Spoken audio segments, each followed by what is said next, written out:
Ouais.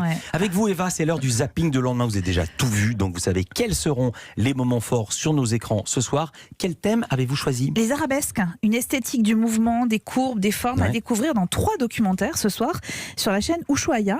Oggy trace des arabesques dans les prairies de la steppe de Mongolie à bord de sa moto. Elle a 35 ans, ne riez pas, c'est très sérieux. Elle a 35 ans, elle est médecin, une médecin nomade, chargée de soigner les éleveurs qui parcourent des milliers de kilomètres au gré des saisons. Quand je nomadise, ça n'est pas difficile de faire connaître ma présence aux éleveurs. Avec le bouche à oreille, les nouvelles vont vite ici. Tout le monde me connaît.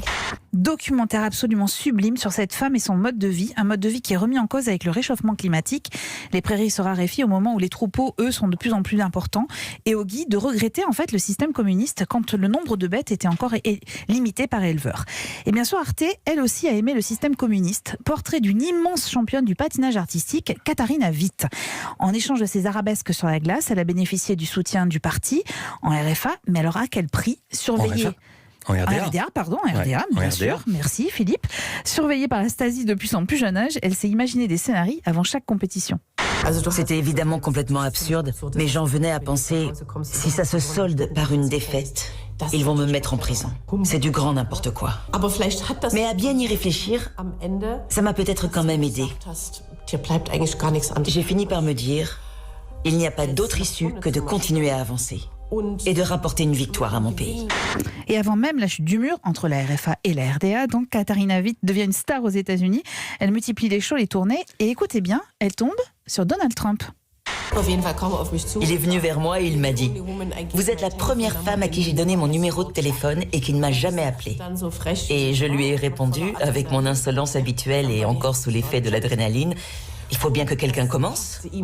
Et ça ne lui a pas plu du tout. Il a ensuite lancé une campagne de dénigrement contre moi.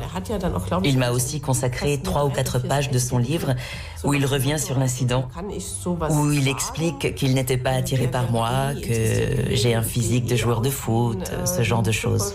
Jamais il ne nous déçoit. Jamais déçu par Trump. Voilà, mais finissons avec de l'élégance à la française qui s'est exportée jusque dans les pays communistes dans les années 60 et 70 et qui continue à s'imposer comme une grande marque de luxe et de prêt-à-porter, Pierre Cardin. Portrait hagiographique, mais pas inintéressant, de l'homme âgé de 98 ans à découvrir sur Canal+ et au cinéma. Mathieu Charrier y reviendra d'ailleurs tout à l'heure. L'homme est décrit comme un génie, comme un visionnaire. Lui se replonge, non sans délectation, dans ses amitiés et ses amours de jeunesse. Jean Cocteau, Visconti, Pasolini, tous les grands. J'étais un joli garçon et tout le monde voulait coucher avec moi. Voilà, documentaire rythmé par les arabesques dessinées par Cardin. Et pour finir, eh bien, un mantra de Pierre Cardin. Quel est ton secret pour la jeunesse éternelle ? Travailler. Work, work, work. Work, work, work de Pierre Cardin. Alors je récapitule. Oggy, médecin des steppes de Mongolie, c'est sur Ushuaïa à 20h45. Katharina Witt, double accel et rebondissement sur Arte à 22h25. Et Pierre Cardin sur Canal+ à 22h40. Merci Eva, merci Bertrand Chameroy. À demain.